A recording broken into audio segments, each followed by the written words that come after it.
এবার এখানে একটা উল্লেখযোগ্য, ওদের কাছে আসে কি করে? আমি শুনেছি আপনাদের গ্রামে নাকি অনেক নাকি কেউ নাকি মা মনসার পুজো করে থাকে, করে নাকি, আল্লাহ আলাম, আল্লাহ ভালো জানেন, লোকের মুখে শোনা।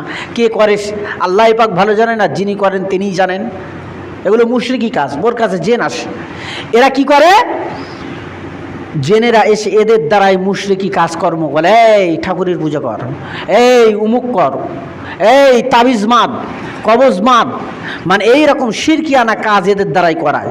আর সব সময় জানবেন শয়তানের সঙ্গে শয়তানের বন্ধুত্ব হয়, তাই না? ভালোর সঙ্গে শয়তানের বন্ধুত্ব হয় না। তাহলে যার কাছে এসে জেন এসে ওই বিভিন্ন ভেলকি দেখায়, সে জানবেন মুশরিক, সে শিরকি কাজ করে। শিরকি কাজ করার ফলে ওই জেন শয়তান ওর প্রতি সন্তুষ্ট হয়ে থাকে, থাকার ফলে ওর মাধ্যমে